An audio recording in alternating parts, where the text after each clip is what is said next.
Assalamualaikum warahmatullahi wabarakatuh.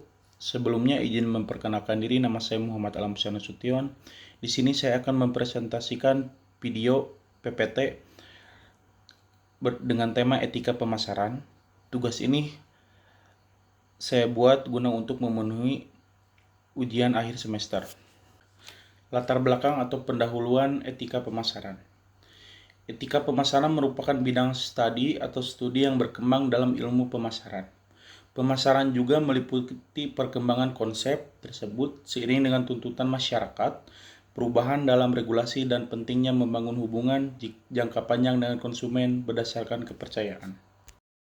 Rumusan masalah dari etika pemasaran yaitu ada 3. Bagaimana pengertian rumusan masalah etika menurut ahli? Yang kedua, bagaimana dampak rumusan masalah etika untuk pemasaran? Dan yang ketiga, bagaimana ruang lingkup rumusan masalah etika dalam pemasaran. Rumusan etika masalah menurut ahli. Saya ambil menurut Profesor Dr. Muhammad Kusuatmaja. Rumusan masalah etika mencakup pertanyaan-pertanyaan mengenai kebenaran atau keburukan dari suatu tindakan yang melibatkan pertimbangan.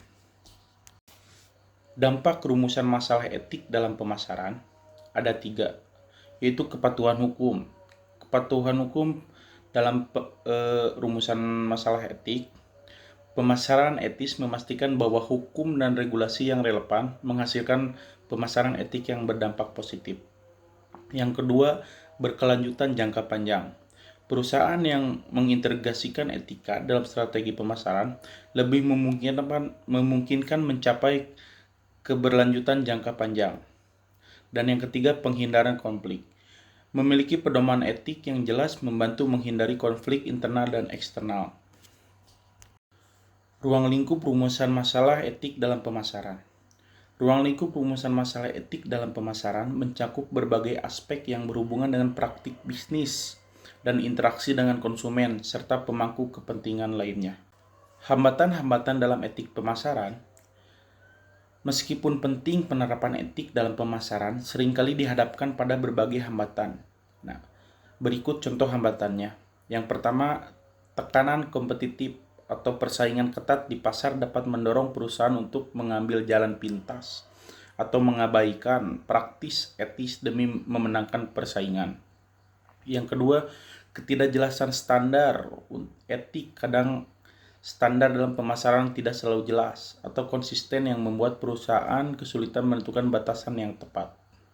Dan yang ketiga, kurangnya kesadaran karena tidak semua orang dalam organisasi memiliki pemahaman atau kesadaran yang sama tentang pentingnya etik dalam pemasaran. Untuk langkah-langkah menerapkan etik pemasaran, etika pelaksanaan sepanjang 3 tahapan proses perencanaan memungkinkan perusahaan untuk menentukan karakter dan citra publik. Sebuah rencana pemasaran adalah centang biru yang komprehensif yang menguraikan upaya pemasaran secara keseluruhan. Organisasi proses pemasaran juga dapat diwujudkan dengan menerapkan bauran pemasaran dan derajat keberhasilan berikut. Contohnya, mempromosikan etik dalam tahapan perencanaan. Misi perusahaan harus didefinisikan dalam hal melayani pelanggan dan memenuhi kebutuhan daripada servis sentris seperti membuat uang paling banyak. Hal-hal yang tidak sesuai dengan etik pemasaran yaitu ada 5. Yang pertama, menutupi kelemahan produk.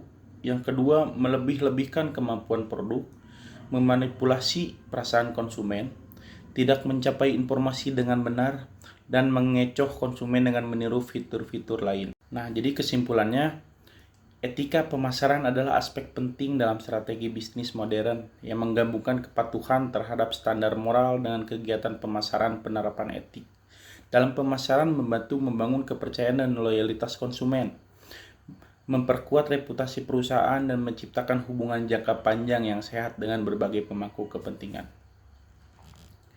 Terima kasih.